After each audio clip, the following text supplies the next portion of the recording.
ఇంకా ఇప్పుడు ఏమంటే అది చేస్తారు. ఇక చూడు ఎంత దారుణమో. కో లివింగ్ హాస్టల్లో డ్రగ్స్ ఇదంతా. 2 పేడర్స్, 3 వినియోగదారుల అరెస్టు, పరల్లో మరో 3.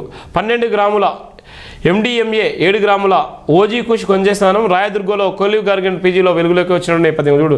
ఇక కో లివింగ్ రిలేషన్ హాస్టల్లో కూడా ఇంత భయంకరంగా ఉంది. ఇక మరి పోలీసు యంత్రాంగం ఏం చేస్తుందో ఎడిపోతుందో అర్థం కాని పరిస్థితి. ఎంత వినాశనం కోసమే ఇవన్నీ ఏందో అర్థం కానిటువంటి పరిస్థితి.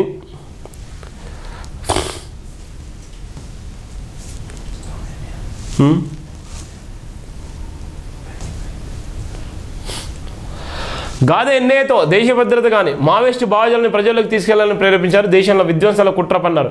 ఎన్ఐ రిపోర్టులో కీలక అంశాలు. ఆయన చేసింది ఏమున్నాయి పాపం. గాదే ఎన్ఐ అరెస్టు అప్రజాస్వామికం. ఆయన్ని వెంటనే విడుదల చేయాలని భారత్ బాద్షా నేతలు కూడా డిమాండ్ చేస్తున్నటువంటి ప్రధాన వార్త కూడా మనం ఇక్కడ ఉన్నటువంటి ప్రధాన వార్త కూడా చూస్తున్నాం. ఇది ప్రధానంగా ఉన్నటువంటి దిశలో ఉన్నటువంటి ప్రధాన వార్త.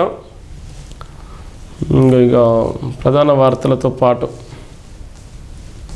చాలా రోజుల తర్వాత సోమేష్ కుమార్ సార్ ఫోటోను కూడా చూస్తున్నాం. సీట్ ముందుకు సోమేష్.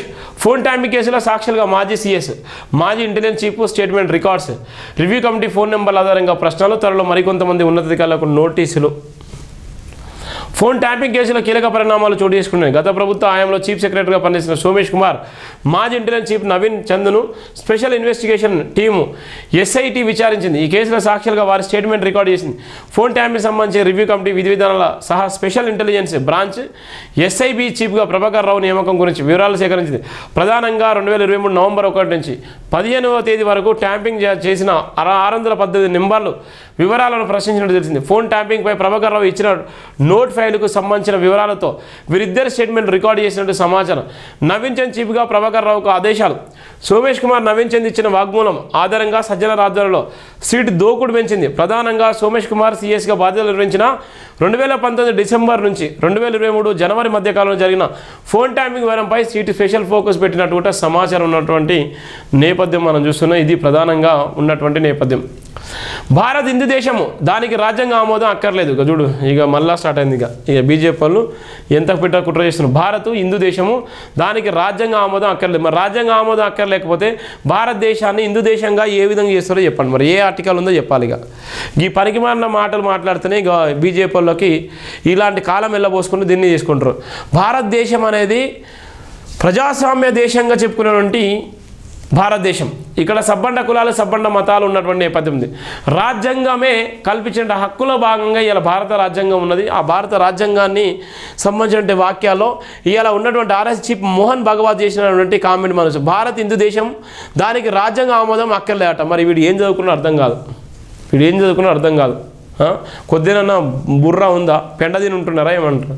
రాజ్యాంగం అక్కర్లేకపోతే మరి భారతదేశం ఏ విధంగా పరిగణలోకి తీసుకుంటారు? బీజేపీ వాళ్ళు చేసేటువంటి చూడండి ఎంత దారుణమో. ఇక 9 పేజీలు ఉంది ఇది.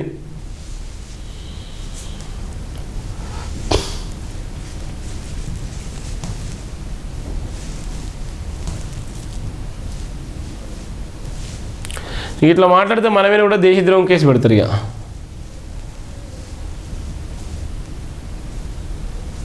ఎక్కర్రైంది.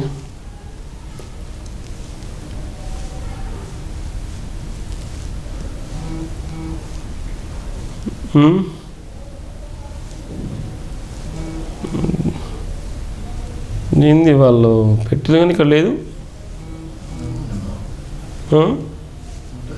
9 పేజీ.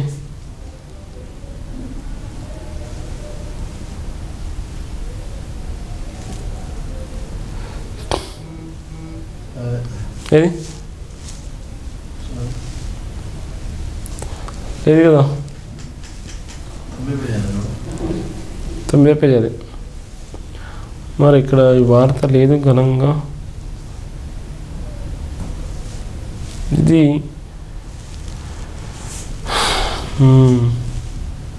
ఇది లేదు. ఇక ఈ వార్త అయితే లేదు కానీ వేరే దగ్గర రాసిలో 9 పేజీలు లేదు. మరి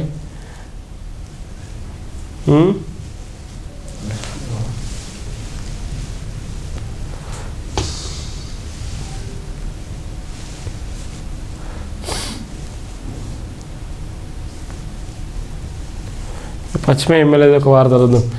కేసీఆర్ నీకు జైలు కూడా తప్పదు. వరంగల్ పశ్చిమ ఎమ్మెల్యే నాయని కేసీఆర్ కుటుంబం వేలాది కోట్లు అక్రమంగా సంబంధించిన విషయాన్ని మోసం ఆయన బిడ్డనే చెబుతుందని, రాబోయే రోజుల్లో కేసీఆర్కు జైలు కూడు తప్పదని వరంగల్ పశ్చిమ ఎమ్మెల్యే నాయన్ రాజేందర్ రెడ్డి మండిపడ్డారు. కేసీఆర్ మోస చరిత్ర ఒక్కొక్కటి బయటకు తీస్తున్నామని, ఆయన చేసిన తప్పులకు జీవితాంతం జైల్లోనే ఉండాల్సి వస్తుందన్నారు. ఆదివారం కేసీఆర్ ప్రెస్ మీట్ సందర్భంగా మాట్లాడుతూ తోలు తీస్తా అంటూ అనుచిత వ్యాఖ్యలు చేయడంపై సోమవారం నాయన్ ఫైర్ అయ్యారు. కేసీఆర్ నీ కుటుంబ అక్రమ సంపాదన మోసాలు నీ బిడ్డనే ఒక్కొక్కటి చెబుతుంది చూడు అంటూ ఫైర్ అయ్యారు.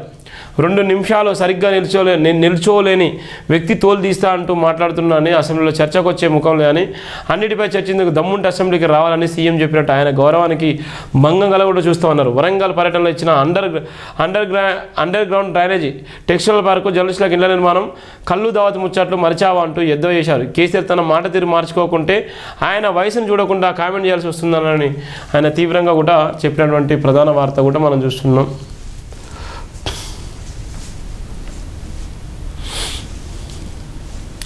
నీలా నేను అవసరానికి పార్టీ మారను. రేవంత్ను చూసి ఊసరవెల్లి కూడా సిగ్గుపడుతుంది. కేసీఆర్ స్టేట్మెంట్లో రేవంత్ స్ట్రీట్ రోడ్లో మాట్లాడరు. రాజకీయాల కోసం రాష్ట్ర పరువు తీయవద్దు. బీఆర్ఎస్ హయాంలోనే పాలమూరు డిపిఆర్ వెనక్కి వచ్చిందన్న ఉత్తమ ఆరోపణ శుద్ధ అబద్ధం. 45 టీఎంసీలకే ఒప్పుకుంటూ మీరే లేఖ రాశారు హరీష్ రావు.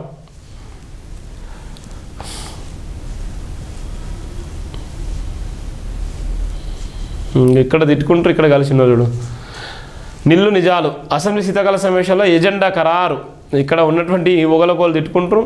అటు కిషన్ రెడ్డి ఆయనే ఇప్పుడు కలిసి ఉన్నటువంటి నేపథ్యం.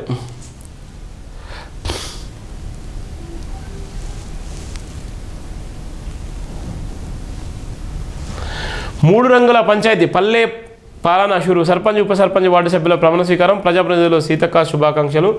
పంచాయతీ పాలకవర్గాలు కొలువుతీరుతున్న వేళ ఈ పంచాయతీ భవనంపై వేసిన 3 రంగుల వివాస్పందం అయ్యాయి.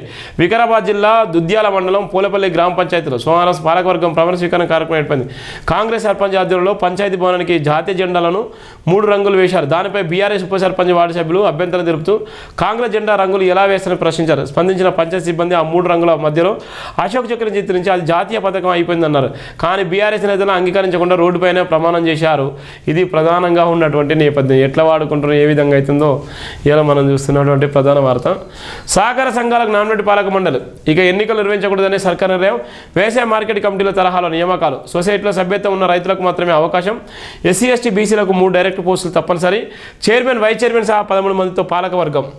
రాష్ట్రంలో ఇకపై ప్రాథమిక వ్యవసాయ సహకార సంఘాలు పిఎస్సిఎస్కు ఎన్నికలు నిర్వహించారా? వ్యవసాయ మార్కెట్ కమిటీల తరహాలో పిఎస్సీలకు నామినేట్ పాలక మండలి ఏర్పాటు చేస్తారా? ఈ మేరకు రేవంత్ సర్కార్ నిర్ణయం తీసుకుంది. అంటే విశ్వసనీయ వర్గాలు అవుతున్నాయని అంటున్నాయి. అందుకే రాష్ట్ర ప్రభుత్వం ఇటీవల పాత కమిటీలు చేసిందని చెప్తున్నాయి. వీలైనంత త్వరలో పిఎస్సీలకు పాలక వర్గాలు ఏర్పాటు చేయాలని కూడా సంక్రాంతి లోపు చేయాలన్నటువంటి నేపథ్యం కూడా మనం చూస్తున్న ప్రధానంగా ఉన్నటువంటి వార్తలు.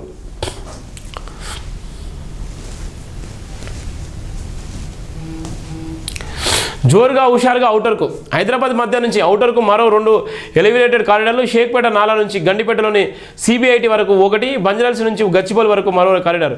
రహదారులను విస్తరించేందుకు హెచ్ఎండిఏ ప్రణాళికలు. ఇప్పటికే హైదరాబాద్ నాగపూర్ మార్గంలో ప్యాటేజ్ షామీర్పేట రూట్లో కారిడార్ల నిర్మాణ పనులు. గ్రేటర్ హైదరాబాద్లోని కోర్ సిటీ నుంచి ఔటర్ రింగ్ రోడ్డుకు వాహనదారులు సులువుగా రాకపోకలు సాధించేందుకు వీలుగా 2 ఎలివేటెడ్ కారిడార్ల నిర్మాణానికి హెచ్ఎండిఏ ప్రణాళిక రూపొందిస్తుంది. ఇప్పటికే సికింద్రాబాద్ నుంచి నేరుగా ఔటర్కు చేరేందుకు వీలుగా హైదరాబాద్ నాగపూర్ మార్గంలో 1 ఎలివేటెడ్ కారిడార్ పనులు చేపట్టారు. అలాగే హైదరాబాద్ కరీంనగర్ మధ్యలో సికింద్రాబాద్ ప్యాటేజ్ నుంచి షామీర్పేట వరకు మరో ఎలివేటెడ్ కారిడార్ పనులు త్వరలోనే ప్రారంభమవున్నాయి. ఈ 2 కారిడార్లకు తోడు కొత్తగా బంజారాస్ రోడ్ నెంబర్ 12 నుంచి జడ్జీస్ కాలనీ మీదుగా దుర్గం చెరువు పక్క నుంచి నేరుగా గచ్చిబౌలిని శిల్పాలయ అవుట్ మీదుగా ఔటర్ రింగ్ రోడ్డు వెళ్ళేలా మరో ఎలివేటెడ్ కారిడార్కు ప్లాన్ చేశారు. అదేవిధంగా షేక్పేట నుంచి నాలా నుంచి గండిపేటలోని సిబిఐటి వరకు 200 అడుగులతో రోడ్డు నిర్మాణానికి హెచ్ఎండిఏ అధికారులు ప్రణాళిక రూపొందిస్తున్నారు. భవిష్యత్తులో ఈ మార్గంలో ఎలివేటెడ్ కారిడార్ కూడా నిర్మాణం జరుగుతున్నటువంటి ప్రధానంగా ఉన్నటువంటి ప్రధాన వార్తలు. ఇది జైబిన్ దినపత్రికలో ఉన్నటువంటి ప్రధానమైనటువంటి వార్తలు. దయచేసి ప్రతి ఒక్కరు కూడా జైబిన్ ఛానల్ సబ్స్క్రైబ్ చేసుకోండి, షేర్ చేయండి, విలువైనటువంటి కామెంట్ చేయండి. Thank you so much. జై భీమ్ ఆల్.